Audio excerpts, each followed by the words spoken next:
Welcome to the March episode of County Connection, where we talk about events, programs, and services offered by Summit County government.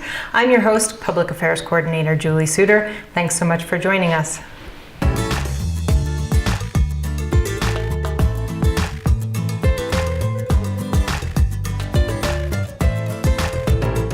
For our first segment of this March episode of County Connection, we have the fine folks at Summit County CSU Extension joining us here to talk about our wonderful 4-H program. So we have Dan Schroeder, who is the CSU Extension Director here in Summit County. Welcome, Dan. Thank you, Julie. I'm glad to be here. And we have Phyllis Rayner, who is a 4-H volunteer. Welcome, Phyllis. Thank you. All right, so Dan, why don't you start by giving us an overview of what the 4-H program in Summit County is all about? It's all about youth development. 4-H in Summit County is a great opportunity for our 8 to 18-year-olds to get involved in the community and join with each other to have really great learning experiences based on club activities. So we have a number of club activities, whether it's agriculturally based, like people think historically, or if it's more progressive, like robots and rockets. Oh, wow. So we have a real wide variety of clubs, but really we use this mechanism of the club activities to promote positive youth development here in Summit County. Great. And then where does the connection to Colorado State University come in? My goodness. It comes in about 100 years ago, really prior to that, I guess you might say. But the Colorado State University Extension offices throughout the state are the host of the 4-H program area. So about 100 years ago, 4-H started as an agricultural endeavor, and it was a matter of trying to train the adults to increase crop yields, primarily corn. So this all starts with corn trials. And the youth were taught through 4-H agricultural clubs how to increase yield on a certain plot of land. And then their parents, who were the farmers, saw that the kids' techniques were really good to apply in their own plots. And so it's a matter of teaching up from under the dinner table, if you might say.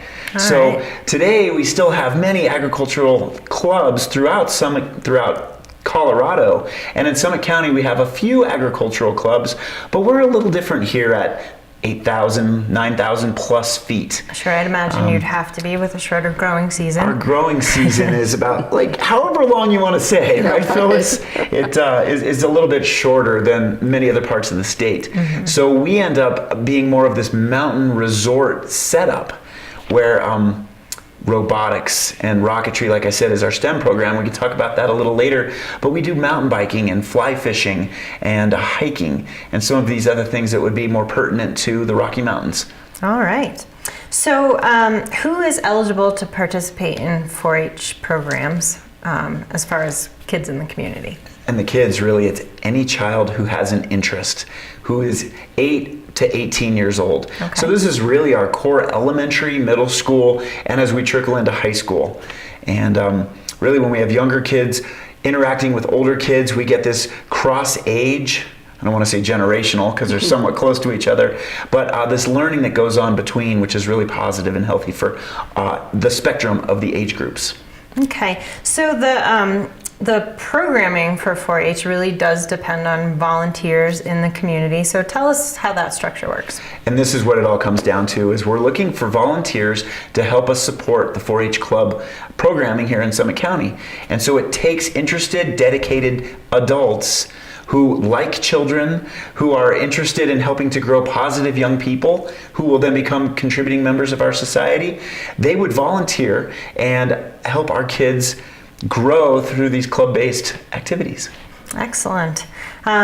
So Phyllis, you are a veteran Summit County 4-H volunteer leader. Tell us about your experience with the program. It's been nothing but positive, particularly for me, because I've learned so much working with the children. So, and what activities do you lead?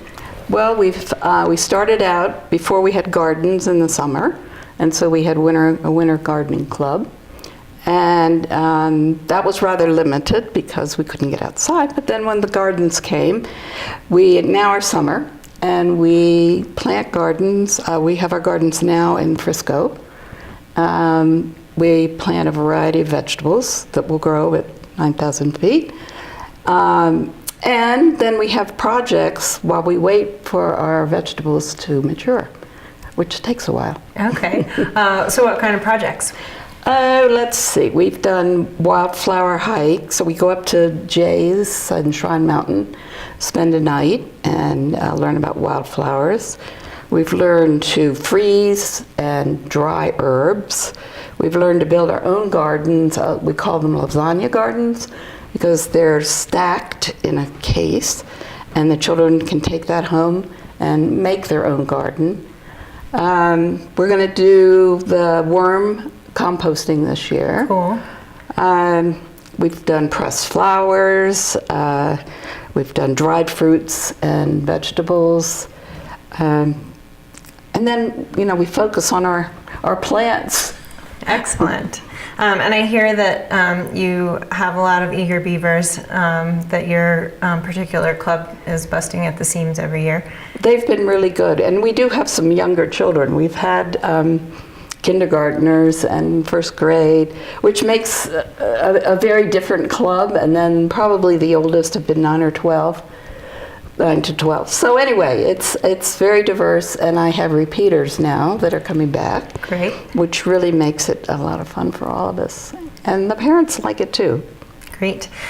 So you've been a volunteer for 4-H for 11 years? 11 years, yeah. Excellent. So what keeps you coming back year after year? They're a lot of fun. It's, as I say, I keep learning because I have to teach them things I don't know. I'm not, I took the Master Gardening course, but that doesn't make you a Master Gardener. So I just, along with them, whatever project we're working on, then I learn and they learn, and we plant and we pray that it grows. And so yeah, we've had, and then at the end of the season, after they go back to school, we have a harvest dinner. Oh, fun. So everybody has to make something from the garden, and they choose whichever vegetable they want to use. Great. And you enjoy the fruits of your labor. Yes, quite literally. and parents and siblings are invited, and we hold it at the community center, and it's a lot of fun. Excellent. So in addition to the gardening class, as you mentioned, Dan, there are a wide variety of clubs. So and some of them are specifically referred to as STEM clubs or courses, and that's science, technology, engineering, and math. So tell us about some of those topics that you explore through that program. That's great. The CSU Extension has employed one person who services the western region, so that's the Continental Divide to the west. So Dr. Barb Shaw often comes to Summit County to help us out, and through her assistance we've grown about 20 different kits, and we currently check out the kits to teachers in the classroom, so we have a 4-H presence in the school district, and it comes with curriculum and assessments, training if the teacher or the parent volunteer isn't feeling so comfortable leading those activities. But really what it comes down to are butterflies and, entomology, so we've got a whole insect component. I've mentioned the rockets and robots, and we're continuing to explore a number of different things. Guitars have recently come up, and you might not call that STEM, but we can tie that to math pretty readily with sound waves. And really this STEM opportunity is pretty robust here at the Summit County 4-H office, with a lot of support from CSU, both the Western region and campus. So ultimately, when we're looking for volunteers to help us present these programs, it's a matter of someone who's willing to learn, as Phyllis has learned throughout her experience here, and to take on something new, but then to also maybe bring a passion of their own, whether it's a hobby. Computer programming is another thing that's really great with our 4-H STEM program that uses Legos. And so who doesn't like Legos? And then you attach some wheels, and you throw on some solar panels, or you program it and give it some batteries, and next thing you know, your little Martian rover, if you will, can be controlled across the floor. And who knows what future scientists, engineers are going to help shape where we live based on today's 4-H activities and experiences. Great. So then I think that's great to know that these kits are available, and that someone, if you would like to be a 4-H volunteer, that you're not kind of creating a curriculum from scratch. If you have a real interest in something, that there are a lot of resources to that you can implement readily with a group of kids. That's true. Really, when we work with volunteers, there's a volunteer training, and we have a real steady hands-on approach, especially through the first year. So we really think that our 4-H programs here in Summit County are successful, and they are quite successful with over 1,000 children, including everyone in the school district that participates, coming through this, really because we support the volunteer. So if we give the volunteer strategies and curriculum and a safety net and a place to feel comfortable to be a youth leader, then they grow that confidence to be the youth leader, and ultimately we have a pretty good volunteer retention. So it's a matter of administrative support, and we provide it inside out, upside down. All right, fantastic. So you're currently recruiting volunteers for the summer 2017 season, is that right? We are indeed. All right. And then, so what are the requirements and qualifications, and what's the process for getting involved or learning more? I talked about having a positive attitude and willingness to work with youth, right? Not being afraid of the kids is important. And it can be scary sometimes. It can be, I know. And yes. And yes. So volunteers are literally representatives of Colorado State University when they're in the 4-H program. And so when they're wearing that figurative hat, they need to be the appropriate people. And what I'm getting at is every volunteer goes through a background check that's required by the university. So when you've passed the background check, we start rolling right into the volunteer training, and then deciding which club you might be interested in hosting, and then what timing works for you. So what it comes down to is the 4-H staff and CSU Extension Administration are willing to work with the volunteer in any way, shape, or form to make it work for them. So we want it to be a successful experience for everyone involved, from the youth all the way down. So is it Tuesday evenings, or is it a Saturday program? Is it 1 hour? Is it 1 or 2 or 3 times? Or does the volunteer have interest in taking their interest, their hobby or whatever, across a semester, once or twice a week? We can create any formula that works for the volunteer so that we can provide these positive outlets for Summit County's youth.